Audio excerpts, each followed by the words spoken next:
এলজিইডির প্রধান কার্যালয় সহ দেশের ৩৬ অধিদপ্তরে একযোগে দুদকের অভিযান, মিলছে বিভিন্ন প্রকল্পে দুর্নীতির প্রমাণ।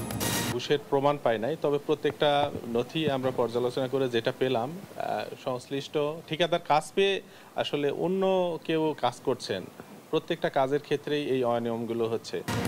বাংলাদেশমুখী রোহিঙ্গা স্রোত থামছেই না, ১.৫ বছরে ঢুকেছে ১ লাখের বেশি। আরাকান আর্মির সঙ্গে আলোচনার পরামর্শ। নড়াইলে প্রতিপক্ষের বাড়ির পেছনে মিলল হত্যা মামলার আসামির মরদেহ। কুমিল্লায় মাছের ঘেরে ভেসে উঠল ২ শিশুর লাশ। আজ ভয়াল ২৯ এপ্রিল, প্রলয়ঙ্কারী রাতের কথা মনে করে এখনো আটকে উঠে কুতুবদিয়াবাসী। আজ অরক্ষিত উপকূল।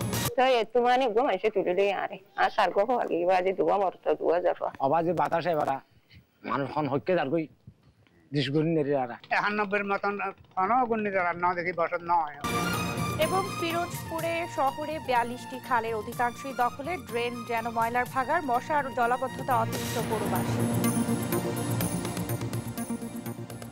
দেখছিলেন দেশ জনপদ সংবাদ শিরোনাম, সঙ্গে আছি আমি শারমিন নাসিম। এবারে বিস্তারিত।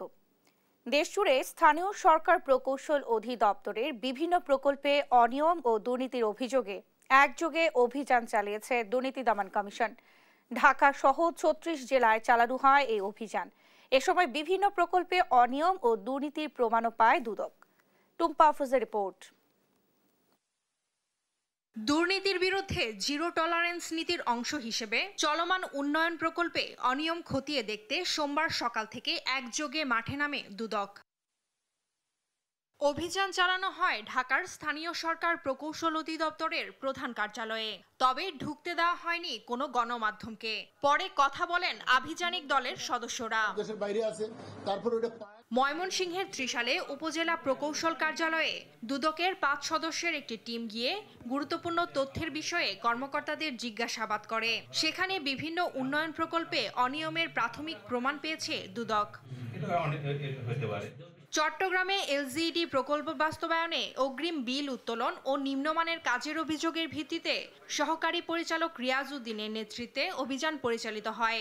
দলটি দপ্তরের প্রয়োজনীয় কাগজপত্র সংগ্রহ ও কর্মকর্তাদের জিজ্ঞাসাবাদ করে। রাজশাহীতে এলজিইডি নির্বাহী প্রকৌশল কার্যালয়ের সহকারী পরিচালক ইসমাইল হোসেনের নেতৃত্বে অভিযান চালানো হয়। প্রকল্প বাস্তবায়নে দুর্নীতি ও স্বেচ্ছাচারিতার অভিযোগে ফাইল তল্লাশি ও সংশ্লিষ্টদের জিজ্ঞাসাবাদ করা হয়। টাঙ্গাইলে উন্নয়ন প্রকল্পে অনিয়ম ও দুর্নীতি, একাধিক প্রকল্পের কাজ শেষ না করেই বিধি বহির্ভূতভাবে অগ্রিম বিল উত্তোলন, গ্রামগঞ্জের রাস্তা ও ব্রিজ কালভার্ট নির্মাণ কাজে নিম্নমানের সামগ্রী ব্যবহার ও এলজিইডির কর্মকর্তা কর্তৃক নানা অনিয়ম ও দুর্নীতির অভিযোগে অভিযান পরিচালনা করেছে দুদক। এ সময় প্রাথমিকভাবে অভিযোগের সত্যতা পেয়েছেন কর্মকর্তারা। দমন কমিশন প্রধান কার্যালয়ের নির্দেশ মোতাবেক একটা সুনির্দিষ্ট অভিযোগের প্রেক্ষিতে আজকে এলজিইডি টাঙ্গাইল অফিসে আসছিলাম। এখানে আমরা প্রাথমিকভাবে প্রকল্প সম্পূর্ণ কাগজপত্র যে এগুলো আছে এগুলো আমরা যাচাই বাছাই করলাম। যাচাই বাছাই করলে আমাদের কাছে প্রাথমিকভাবে কিছু অনিয়ম পরিলক্ষিত হয়েছে। এখন আমরা সেগুলো সরেজমিনে পরিদর্শন করতে যাব। এছাড়া নোয়াখালীর কবিরহাট উপজেলার এলজিইডি কার্যালয়েও অভিযান চালানো হয়। জেলা সমন্বিত কার্যালয়ের সহকারী পরিচালক আব্দুল্লাহ আল নোমানের নেতৃত্বে ৫ সদস্যের একটি টিম অভিযোগ সংশ্লিষ্ট কাগজে বিভিন্ন অসঙ্গতির প্রমাণ পান। যে ফাইলগুলো আমরা পর্যালোচনা করে দেখলাম, দেখার পর আমরা এখান থেকে যে আমরা বেশ কিছু আপনার যে রাস্তার ফাইল, যে প্রকল্পের ফাইলগুলো আমরা নিয়ে যাব। এর প্রেক্ষিতে আমরা এবং এটা সরজমিনে কিছু রাস্তা আমরা পরিদর্শন করব। জামালপুরে সকালে এলজিইডি অফিসে দুর্নীতি দমন কমিশনের একটি টিম গিয়ে এলজিইডির নির্বাহী প্রকৌশলী রোজদিন আহমেদের সাথে জাইকার প্রকল্প, এলজিএসপি সহ নানা দুর্নীতির বিষয়ে আলোচনা করেন। এ সময় এই প্রকল্পগুলোর সাথে সংশ্লিষ্টদের তালিকা চেয়েছেন দুদক কর্মকর্তারা। সারা দেশে দীর্ঘদিন ধরে চলমান এলজিইডি প্রকল্পে অনিয়ম ও দুর্নীতির অভিযোগের প্রেক্ষিতে দুদকের এই অভিযান নতুন বার্তা দিলেও নিয়মিত তদারকির আহ্বান স্থানীয়দের। টুম্পা আফরোজ, নিউজ ডেস্ক, দেশ টিভি। দেশজুড়ে এলজিইডি কার্যালয়ে অভিযানের বিষয়ে আরও জানাতে টাঙ্গাইল, দিনাজপুর ও ময়মনসিংহ থেকে যুক্ত হচ্ছেন সহকর্মী অভিজিৎ ঘোষ, হারুনুর রশিদ ও ইলিয়াস আহমেদ। প্রথমেই যাচ্ছি টাঙ্গাইলে অভিজিতের কাছে। অভিজিৎ, অভিযানের সর্বশেষ কি তথ্য রয়েছে আপনার কাছে, বিস্তারিত জানাবেন।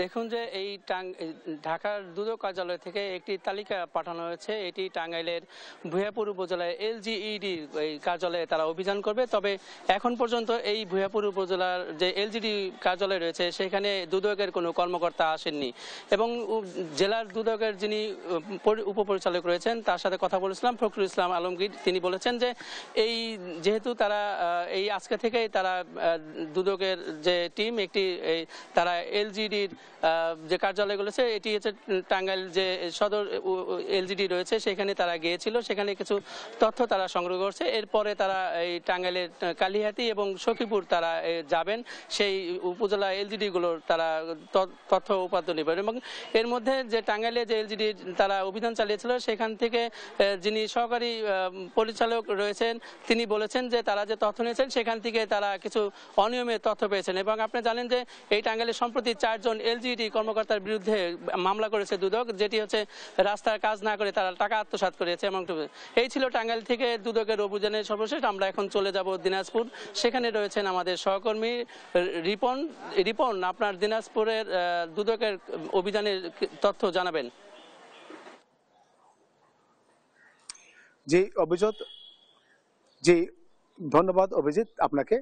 আপনি যেটা বলছিলেন যে দিনাজপুরেও আমাদের দিনাজপুরের 6টি উপজেলায় কিন্তু দুর্নীতি দমন কমিশনের অভিযান পরিচালনা হয়েছে এবং নিম্নমানের যে কাজ রুট পর্যায়ে যেটা ইউনিয়ন পর্যায়ে যে কাজগুলো আছে সেই কাজগুলো আসলে বিভিন্ন ধরনের অনিয়ম হচ্ছে। এলজিডি কর্তৃক নির্মিত যে রাস্তাগুলো আছে সেই রাস্তাগুলো অনিয়ম আছে এমনটি বলেই কিন্তু অভিযোগের পরিপ্রেক্ষিতে কিন্তু দুদক মাঠে নেমেছে এবং তারা তদন্ত কাজ চালাচ্ছেন।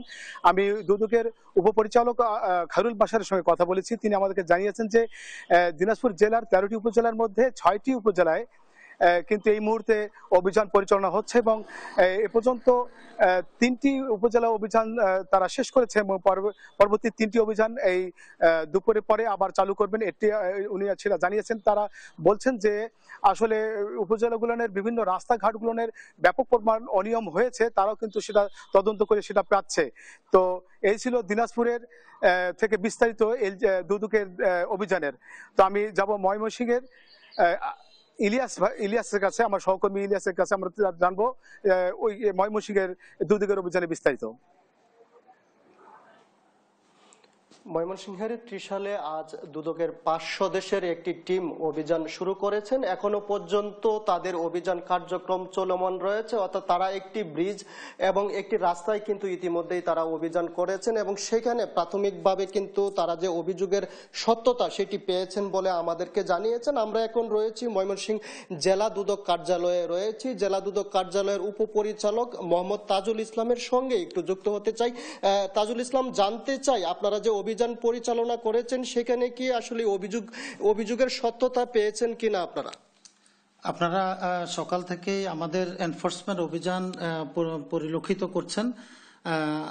ময়মনসিংহের ত্রিশাল উপজেলার এলজিডি তত্ত্বাবধানে চলতি অর্থ বছরে যে প্রকল্পগুলো বাস্তবায়ন হচ্ছে এই সকল প্রকল্পে নানাবিধ অনিয়ম এবং দুর্নীতি সংগঠিত হচ্ছে এরকম অভিযোগ দুর্নীতি দমন কমিশনে এসেছে এবং সেই অভিযোগের প্রেক্ষিতে মাননীয় কমিশনের অনুমোদন ক্রমে আজ ময়মনসিংহ সম্মানিত জেলা কার্যালয় ময়মনসিংহ থেকে এই এনফোর্সমেন্ট অভিযান সকাল 10টা থেকে শুরু হয়েছে এবং অভিযানের শুরুতে আমরা এলজিডির উপজেলা কার্যালয় থেকে অভিযোগ সংশ্লিষ্ট বিভিন্ন প্রকল্পের তথ্য রেকর্ডপত্র সংগ্রহ করেছি এবং আমাদের এনফোর্সমেন্ট টিম উক্ত তথ্য এবং রেকর্ডপত্রের ভিত্তিতে সরজমিনে অভিযোগের সত্যতা যাচাইয়ের জন্য সরজমিনে যায় এবং মোক্ষমপুর থেকে সেনবাড়ি যে রাস্তার কাজ সেটি সরাসরি পরিদর্শন করেছে এবং ওই রাস্তার কাজে কোনো রকম অনিয়ম দুর্নীতি হয়েছে কিনা এবং রাস্তার কাজ যথাযথভাবে হয়েছে কিনা সেটি নিশ্চিত হওয়ার জন্য রাস্তা থেকে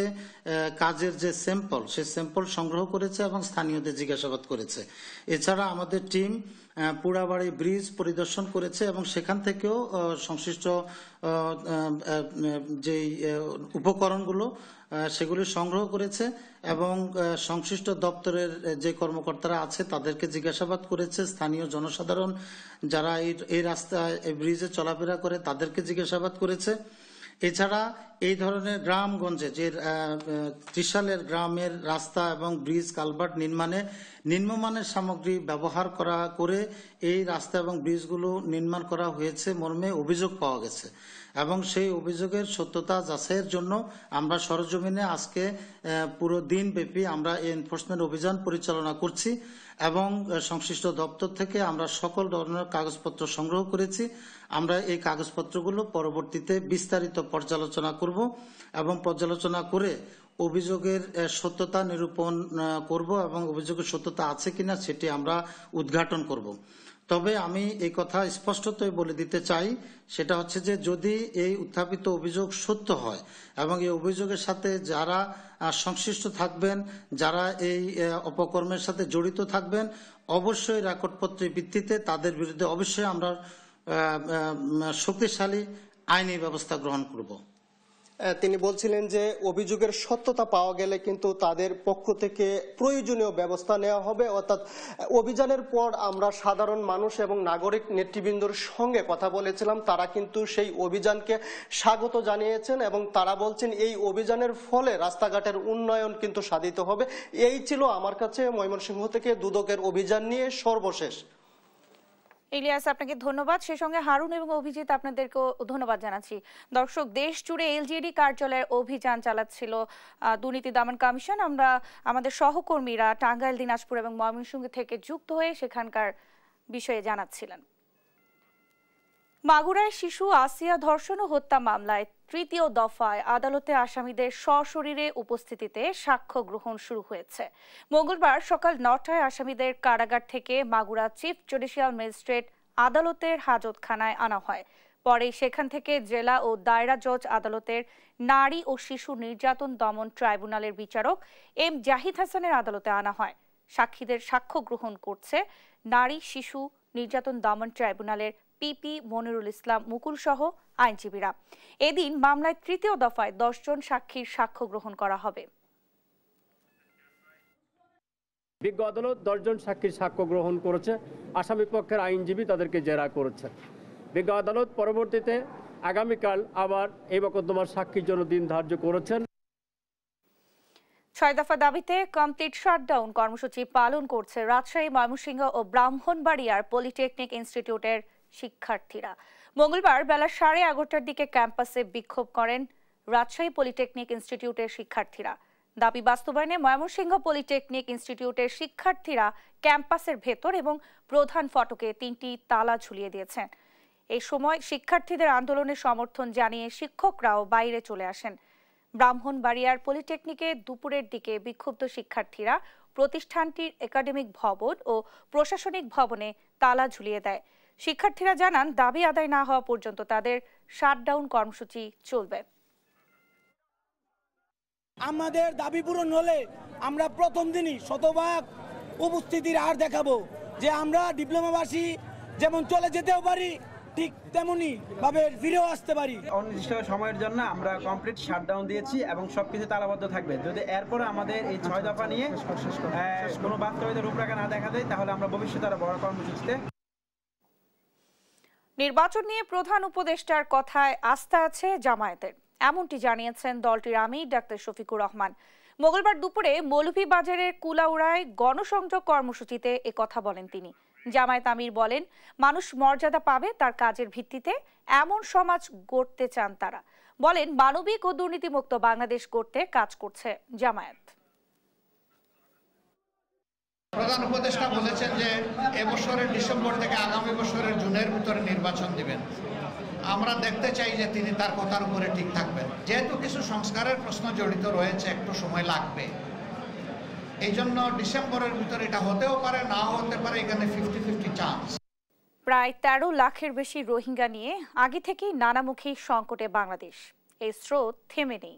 গেল 1.5 বছরে রাখাইন রাজ্য থেকে নতুন করে দেশে ঢুকেছে 1,13,000-এর বেশি রোহিঙ্গা।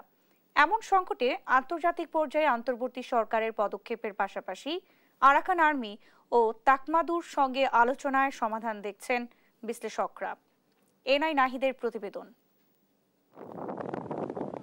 2017 সালের 25 আগস্ট রোহিঙ্গাদের উপর মিয়ানমার সেনাবাহিনীর নিপীড়ন এবং বর্বর হামলা থেকে প্রাণ বাঁচাতে 7 লাখেরও বেশি রোহিঙ্গা পালিয়ে বাংলাদেশে আশ্রয় নেয়। এরপর প্রায় প্রতিদিনই বাংলাদেশে অনুপ্রবেশ করেন নানা বয়সী রোহিঙ্গা। শুধু গত সপ্তাহেই রাখাইন থেকে এসেছে 1448টি পরিবার। এছাড়া আলাদাভাবে প্রবেশ করে 5930 জন রোহিঙ্গা। এ তালিকা গেল 1.5 বছরে আরও দীর্ঘ। নতুন করে দেশে প্রবেশ করে 29,607টি পরিবার। জনের অঙ্কে যা প্রায় 1,13,000 রোহিঙ্গা।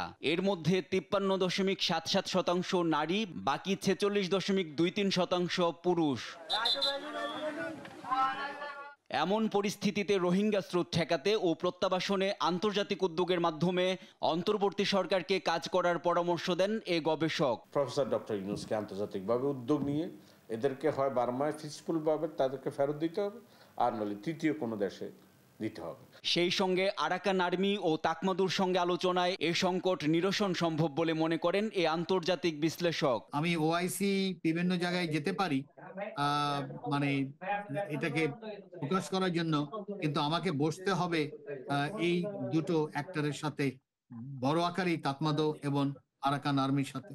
এদিকে গেল বুধবার কাতারের দোহায় আর্থনা শীর্ষ সম্মেলনে রোহিঙ্গাদের নিরাপদ প্রত্যাবাসন শুরুর জন্য ওআইসিকে সক্রিয় করতে কাতারকে জোরালো ভূমিকা রাখার আহ্বান জানিয়েছেন প্রধান উপদেষ্টা অধ্যাপক ডক্টর মোহাম্মদ ইউনূস।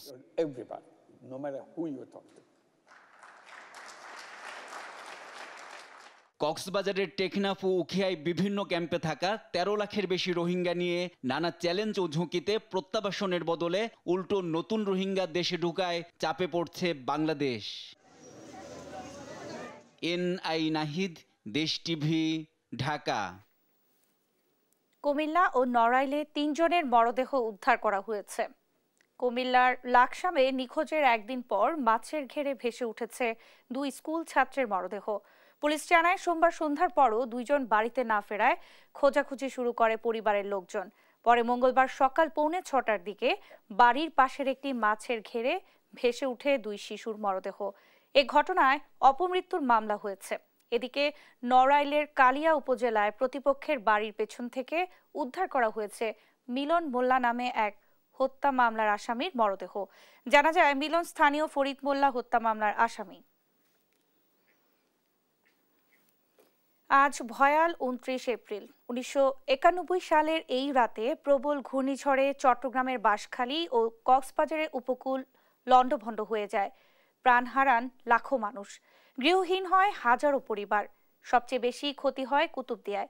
তবে এত বছরেও সুরক্ষিত বেড়িবাঁধ পায়নি উপকূলবাসী, নেই পর্যাপ্ত আশ্রয়কেন্দ্র।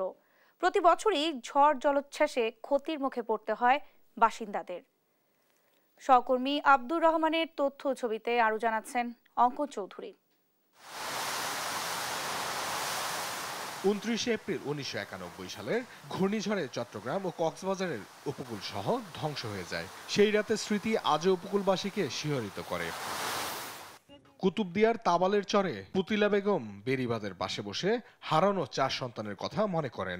38 বছর পরেও ভুলতে পারেনি সেই ভয়াবহ স্মৃতি। বলেন 91 সালের ঘূর্ণিঝড়ে ভয়াবহতা কবরে পড়ে গেলেও ভুলবেন না তিনি। পুতিলা বেগমের কাছে 38 বছর আগের ধ্বংস আর স্বজন হারানোর বেদনা এখনো জীবিত।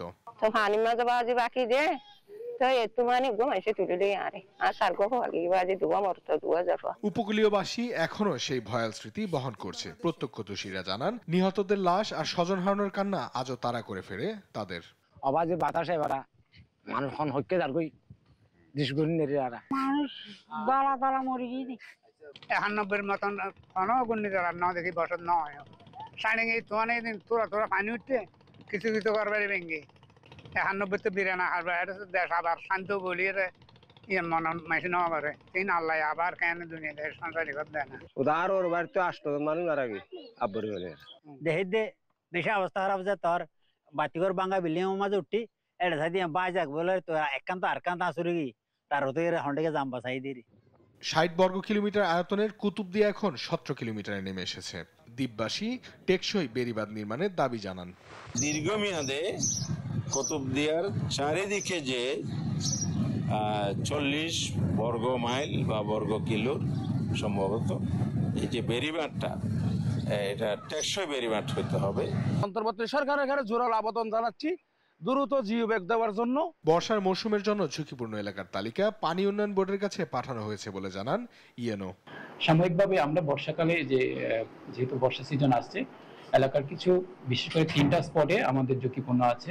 আলিয়াকবর ডিল, কবি জসিমউদ্দিনের ওখানে একটা স্পট আছে, আর একটা হচ্ছে আপনার তাবালের নামক একটা স্পট, আর উত্তর দুর্গে একটা স্পট।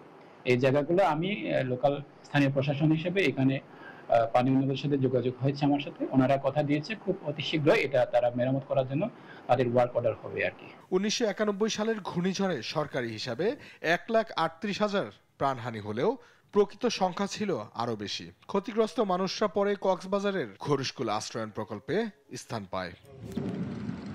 নিউজ ডেস্ক, দেশ টিভি। পিরোজপুর পৌরসভার 42টি খালের অধিকাংশই ইতিমধ্যে গ্রাস করে নিয়েছে দখলদাররা, আর প্রায় 60 কিলোমিটার ড্রেন এখন ময়লা আবর্জনার ভাগাড়ে পরিণত হয়েছে। মশা এবং জলাবদ্ধতায় নাকাল পৌরবাসী। সহকর্মী জালিশ মাহমুদের তথ্য ছবিতে জানাচ্ছেন সালমা জাহান। পিরোজপুর পৌরসভার 2 নম্বর ওয়ার্ডের ঝাটকাটি ভারানি খাল দেখে বোঝার উপায় নেই, এক সময় এই খাল থেকে বড় বড় নৌকা চলাচল করত, যা দখল আর দূষণে ময়লার ভাগাড়ে পরিণত হয়েছে। প্রায় 30 বর্গ কিলোমিটারের এই পৌরসভার 42টি খালের অধিকাংশই দখল করে গড়ে তোলা হয়েছে বিভিন্ন স্থাপনা। ফলে যত্রতত্র স্থাপনা হয়, একদিকে যেমন বাধাগ্রস্ত হচ্ছে পানি চলাচলের স্বাভাবিক গতি, অন্যদিকে ভরাট হয়ে যাচ্ছে খাল। ফলে পৌরসভায় সৃষ্টি হচ্ছে জলাবদ্ধতা। এছাড়া ড্রেনগুলোকে ময়লা ডাস্টবিন হিসেবে ব্যবহার করায় শহরের অধিকাংশ ড্রেনেজ ব্যবস্থা ভেঙে পড়েছে, পরিণত হয়েছে মশা আর রোগ জীবাণুর আখড়ায়। আমাদের এই সমস্ত খালে আগে এক সময় নৌকা চলতো, আমরা বাচ্চারা গোসল করতো, সবাই খাল ব্যবহার করতো, এখন বর্তমানে অনুপযোগী। পৌরসভার নজরদারির বাইরে থাকায় এবং তাদের সঠিক নজরদারি না থাকার কারণে আস্তে আস্তে এই সব খালগুলো ভরে এখন ড্রেনও এক সময় দেখা যাবে যে ড্রেনও থাকতেছে না আর কি। এমনভাবে ভরাট হয়ে গেছে এবং দখল হয়ে গেছে, আমাদের এখানে জনজীবন বিপর্যস্ত পুরোপুরি। খালের দুই পাশে যারা আছে প্রত্যেকেই হয়তো যদি 2000 বাড়ি থেকে 2000 বাড়ি এলা, যদি 1000 থাকে 1000, যারাই থাকে উভয় দুই পাশে যারা আছে তারা করছে। ড্রেনে দুর্গন্ধ থাকা যায় না, মশা মাছিতে একদম বিশ্রী অবস্থা, হাঁটাও যায় না মাঝে সাঝে। দখল হওয়া খাল পুনরুদ্ধার এবং পুনঃখননের উদ্যোগ নিয়েছে পৌরসভা। পাশাপাশি শহরের পরিষ্কার পরিচ্ছন্নতায় জনগণের সহায়তা চেয়েছে কর্তৃপক্ষ। ইতিমধ্যে আমরা স্থানীয় সরকার পরিষদ অধিদপ্তরের আইপিসিপি প্রজেক্ট আছে, সেখানে আমাদের পিরোজপুর যে এলজিডি প্রতিনিধি আছে নির্বাহী প্রকৌশলী মহোদয়, তাদের মাধ্যমে আমরা প্রজেক্ট ওখানে প্রেরণ করছি। আশা রাখি সামনে এটা অনুমোদন হলে আমাদের খালগুলো আমরা পুনঃখনন করতে পারবো, বিশেষ করে পুনরুদ্ধার করতে পারবো, তখন এই শহরের জলাবদ্ধতা অনেকটা নিরসন হবে।